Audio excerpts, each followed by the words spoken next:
Hi అందరికీ. ఈ వీడియోలో 10 interesting facts about Mona Lisa painting గురించి చూద్దాం. మోనాలిసా పెయింటింగ్ అనేది కళా చరిత్రలో అత్యంత సంకేత చిత్రాలలో ఒకటి.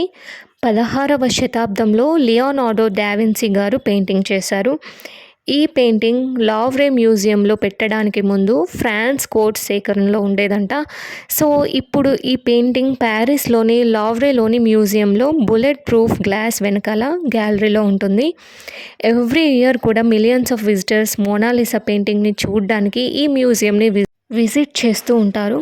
మోనాలిసా పెయింటింగ్లో ఐబ్రోస్ కానీ ఐ ల్యాషెస్ కానీ ఉండవు. అబ్జర్వ్ చేస్తే పెయింటింగ్ని 1911లో దొంగతనం కూడా చేశారంట. ఎందుకంటే ఈ పెయింటింగ్ ఇటలీకి చెందినదని అనుకుని ఇటలీ వాళ్ళు దొంగతనం చేయడం జరిగింది. ప్రపంచంలోనే చాలా వాల్యుబుల్ అండ్ కాస్ట్లీ పెయింటింగ్ అన్నమాట. గిన్నిస్ వరల్డ్ రికార్డ్ కూడా ఎక్కింది. ఇప్పటికీ ఈ పెయింటింగ్ ఫినిష్ కాలేదు అని చెప్తూ ఉంటారు. మోనాలిసా పెయింటింగ్ మనం అనుకున్నంత పెద్దగా ఏమీ ఉండదు. 30 ఇంచెస్ పొడవు, 21 ఇంచెస్ వెడల్పు ఉంటుంది. దీన్ని పాపులర్ వుడ్ ప్యానల్ మీద పెయింటింగ్ చేశారనమాట.